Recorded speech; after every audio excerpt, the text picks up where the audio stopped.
ಪ್ರೀತಿಯ ಬಂಧುಗಳೇ, ಮತ್ತೊಮ್ಮೆ ನಮ್ಮ ಅಂತರದೃಷ್ಟಿ ಜ್ಞಾನ ಪ್ರಸಾರ ವಾಹಿನಿಗೆ ಆತ್ಮೀಯವಾಗಿ ತಮ್ಮೆಲ್ಲರನ್ನು ಸ್ವಾಗತಿಸಿ, ಇವತ್ತು ನನ್ನ ಜೊತೆ ಒಂದು ಕತೆ ಸರಣಿಯ 15ನೇ ಸಂಚಿಕೆಗೆ ಪ್ರೀತಿಯಿಂದ ತಮ್ಮೆಲ್ಲರನ್ನು ಬರಮಾಡಿಕೊಂಡು ಇವತ್ತು ಒಂದು ಪುಟ್ಟ ಕತೆ ವಾಟ್ಸಪ್ನಲ್ಲಿ ನನಗೆ ಅಂತಲೇ ಯಾರು ಕಳಿಸಿದ್ರು ಅಂತ ಕಾಣುತ್ತೆ.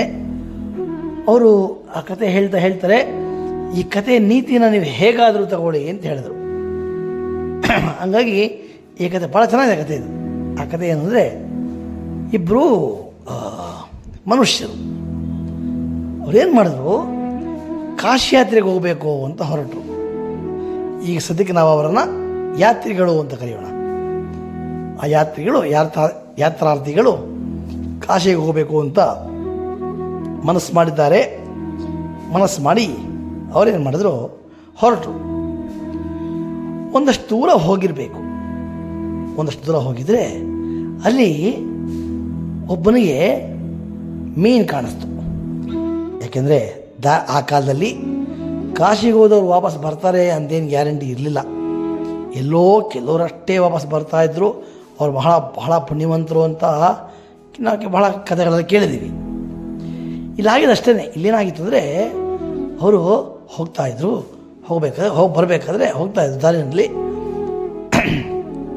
ಆ ದಾರಿನಲ್ಲಿ ಹೋಗ್ತಾ ಏನಾಯಿತು, ಅಲ್ಲಿ ಒಂದು ಮೀನು, ಒಂದು ನದಿ, ಅಲ್ಲಿ ಬೇಕಾದಷ್ಟು ಮೀನುಗಳಿತ್ತು. ಅದರಲ್ಲಿ ಒಬ್ಬನಿಗೆ ಆ ಮೀನು ತಿನ್ನಬೇಕು ಅಂತ ಆಸೆ ಆಯಿತು. ಅವನೇನು ಮಾಡ್ದ, ಒಬ್ಬನಿಗೆ ಹೇಳ್ದ, ಅವನ ಪಕ್ಕದವನಿಗೆ, ನೋಡು ನನಗೆ ಮೀನು ತಿನ್ನಬೇಕು ಅಂತ ಭಾಳ ಆಸೆ ಆಗ್ತಾಯಿದೆ ಅಂತ. ಅವನು ಹೇಳ್ದ, ಇಲ್ಲ ನಾವು ಕಾಶಿ ಯಾತ್ರೆಗೆ ಹೋಗ್ತಾ ಇರೋದು, ಅದು ನೀನು ಪಾಪದ ಕೆಲಸ ಮಾಡಬಾರ್ದು ಅನ್ನೋ. ಆಯಿತು, ಒಂದಷ್ಟು ದೂರ ಹೊರಟ್ರೆ ಭಾಳ ದೂರ ಹೋದರು. ಇನ್ನೊಂದು ಕಡೆ ಇನ್ನೂ ಚಂದದ ಮೀನು ಸಿಕ್ತು. ಅವನು ಹೇಳ್ದ, ಆಗಿದ್ದು ಹಾಕ್ಬಿಡ್ಲಿ, ನಾನು ತಿಂದೇ ಬಿಡ್ತೀನಿ ಅಂದ್ಬಿಟ್ಟು ಹೋದ. ಒಂದೆರಡು ಮೀನು ತೊಗೊಂಡ, ಹಿಡ್ಕೊಂಡು ಬಂದು ಅದನ್ನು ಅಲ್ಲೇ ಆ ಕಾಲದಲ್ಲಿ ಭಾಳ ವ್ಯವಸ್ಥೆ ಇತ್ತು. ಒಂದು 2 ಕಲ್ಲು ಉಜ್ಜಿಬಿಟ್ಟು ಬೆಂಕಿ ಮಾಡಿ ಅದನ್ನು ಹೇಗೋ ಸುಟ್ಕೊಂಡು ಏನೋ ಮಾಡಿ ಅಡುಗೆ ಮಾಡಿ ಫಸ್ಟ್ ಕ್ಲಾಸ್ ಅವನು ಹೊಟ್ಟೆ ತುಂಬ ಮೀನನ್ನ ಸಂತೃಪ್ತಿಯಾಗುವಷ್ಟು ತಿನ್ಬಿಟ್ಟ. ಅವನ ಜೊತೆ ಹೋಗಿದ್ನಲ್ಲ, ಅವನೇನು ಮಾಡಿದ ಗೊತ್ತಾ, ಬಾಯಿಗೆ ಬಂದಾಗ ಅವನನ್ನು ಬೈತಲೇ ಇದ್ದ. ನೀನು ಅಂಥ ಕೆಲಸ ಮಾಡಿಬಿಟ್ಟೆ, ಎಂಥ ಕೆಲಸ ಮಾಡಿಬಿಟ್ಟೆ, ಹಂಗೆ ಮಾಡಬಾರ್ದಾಗಿತ್ತು, ಹಿಂಗೆ ಮಾಡಬಾರ್ದಾಗಿತ್ತು.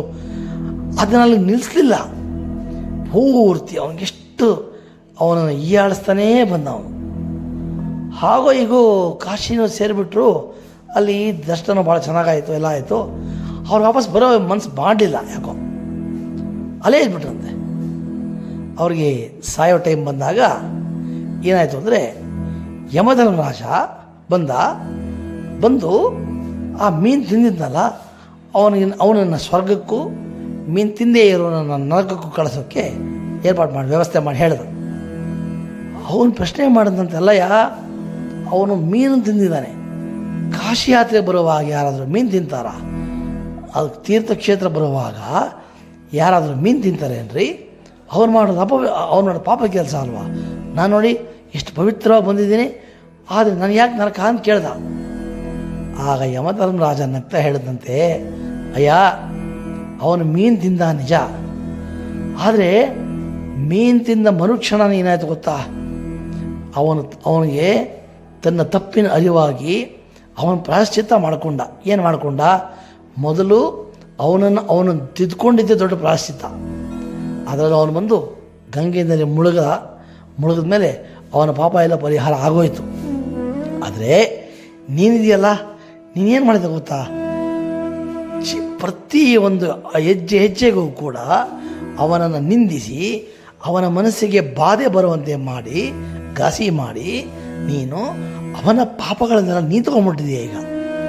ಹಾಗಾಗಿ ಅವಂದು ನಿಂದು ಸೇರಿ ನೀನು ಅನುಭವಿಸ್ಬೇಕು, ನಡಿ ಅಂತ ಕಳಿಸ್ಬಿಟ್ಟ. ಬಂಧುಗಳು, ಯಾಕೆ ಈ ಕಥೆನೇ ಅವ್ರು ಹೇಳಿದ್ರು ಅಂದರೆ, ಅವ್ರು ಹೇಳ್ತಾರೆ, ಮನುಷ್ಯರಿಗೆ ಮನಃಶುದ್ಧಿ ಭಾಳ ಇಂಪಾರ್ಟೆಂಟ್. ಮನಃಶುದ್ಧಿ ಇಲ್ಲದವಗೆ ಮಂತ್ರದ ಫಲವೇನು? ಪುರಂದರದಾಸರದ ಒಂದೊಂದು ಪ್ರಶ್ನೆ ಕೂಡ ನಾವು ಹಾಕ್ಕೊಂಡಾಗ ಅವ್ರು ಹೇಳ್ತಾರೆ, ಮನಃಶುದ್ಧಿ ಇಲ್ಲದವಗೆ ಮಂತ್ರದ ಫಲವೇನು?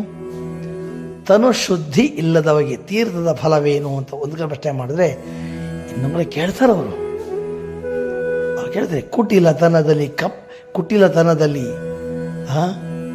ನೀನು ಕುಟಿಲತನ ಇಟ್ಕೊಂಡು ಯಾಕೆ ಮಂತ್ರ ಪಠನೆ ಮಾಡಿದೇನು ಪ್ರಯೋಜನ? ಕಪಟತನದಲ್ಲಿ ವಂಚಿಸುವ ಆತನು ಯಾತ್ರೆ ಮಾಡಿದರೆ ಏನು ಫಲ?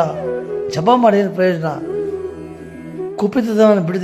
ಕುಪಿತತನವನ್ನು ಬಿಡದೆ ನಿರಂತರ ಅದೆಲ್ಲ ಬಿಡಿ, ಮಾತಾಪಿತರನ್ನು ಬಳಲಿಸಿದಾತನು ಯಾತ್ರೆ ಮಾಡಿದರೆ, ಹೀನ ಗುಣಗಳ ಇಂಗದಿ ಗಂಗೆ ಸ್ನಾನ ಮಾಡಿದ್ರೆ, ಅದಕ್ಕೆ ನಮ್ಮ ಡಿ ವಿ ಜಿ ಬರಿತಾ ಹೇಳ್ತಾರೆ, ಭಾವುದಾವೇಶದಿಮ್ಮನ ಅಶ್ವದಂತಿರಲಿ ಧೀ ವಿವೇಚನೆ ಅದರ ದಕ್ಷರಾಹುತನು. ಠೀವಿ ಒಲವಿನ ದಂಪತಿಗಳಾಗಿ ಮನಬುದ್ಧಿ, ನಮ್ಮ ಮನಸ್ಸು ಮತ್ತು ಬುದ್ಧಿ ಎರಡು ಪ್ರೀತಿಯ ದಂಪತಿಗಳಾಗಬೇಕು. ಒಲವಿನ ದಂಪತಿಗಳಾಗಬೇಕು ಅವರು. ಆಗ ಮಾತ್ರ ನಮ್ಮ ಜೀವಿತವು ಜೈತ್ರಕತೆ ಮಂಕುತೆ ಹೇಳಿದ್ರೆ ಅವರೇ ಬರೀತಾರೆ, ದೇಹವೆಂಬುದು ಕುದುರೆ, ನಮ್ಮ ದೇಹ ಇದೆಯಲ್ಲ ಕುದುರೆ, ಆತ್ಮ ಅದರ ಆರೋಹಿ ಅದು ಅಷ್ಟೇ. ದೇಹ ಉಪವಾಸವಿದ್ದರೆ ಸಾಗೀತೆ, ರೋಹಿ ಜಾಗ್ರತೆ ತಪ್ಪೆ, ಯಾತ್ರೆ ಸುಖ ಸಾಗೀತೆ ಆಗತ್ತಂಗೆ. ಹಂಗಾಗಲ್ಲ. ಆತ್ಮ ದೇಹ ಎರಡನ್ನೂ ಕೂಡ ನಾವು ಶುದ್ಧವಾಗಿ ಇಟ್ಟುಕೊಂಡಾಗ ಮಾತ್ರ ಮತ್ತೊಬ್ಬರನ್ನು ನಾವು ನಿಂದಿಸದೆ, ಮೊದಲು ಯಾರ ದೋಷಗಳೆಷ್ಟೋ ನನಗೇಕೆ ಬೇಕು, ನನ್ನ ದೋಷವ ತಿದ್ದಿನಿ ಸಲಹಬೇಕು ಅಂತ ಸ್ವಾಮಿ ಹೇಳಿದ್ರಲ್ಲ, ಆ ಪ್ರಕಾರ ಮಾಡ್ತಾ ಮೊದಲು ನಮ್ಮನ್ನು ನಾವು ಸರಿಪಡಿಸ್ಕೊಳ್ಳೋಣ. ಆಮೇಲೆ ಭಗವಂತ ಕೇಳೋದು ಕೇವಲ ಮನಃಶುದ್ಧಿನೇ ವಿನಃ ಒಳಗೆ ಜಪಿಸುವುದನ್ನು ಬಿಟ್ಟು ತೋರಾಣಿಕೆ ಏಕೆ, ಜಗದ ಕಣ್ಣಿಗೆ ಮುನ್ನೆರಚಿ ನೀನು ಪಡೆಯುವುದೇನೋ ಅಂತ ಪ್ರಶ್ನೆ ಮಾಡ್ತಾ ನಾವೆಲ್ಲರೂ ಮೊದಲು ನಮ್ಮನ್ನು ನಾವು ಸರಿ ಮಾಡಿಕೊಳ್ಳೋಣ, ನಮ್ಮಲ್ಲಿರುವಂಥ ಲೋಪದೋಷಗಳನ್ನು ನಾವು ತಿದ್ದುಕೊಳ್ಳೋಣ ಅಂತ ಹೇಳ್ತಾ ಈ ಕಥೆಯನ್ನು ಇಲ್ಲಿಗೆ ಮುಗಿಸ್ತೇನೆ. ಮುಂದಿನ ಸಂಚಿಕೆಯಲ್ಲಿ ಮತ್ತೊಂದು ಕಥೆಯೊಂದಿಗೆ ನಿಮ್ಮ ಜೊತೆ ಬರ್ತೀನಿ. ಅಲ್ಲಿವರೆಗೂ ನಮಸ್ಕಾರ.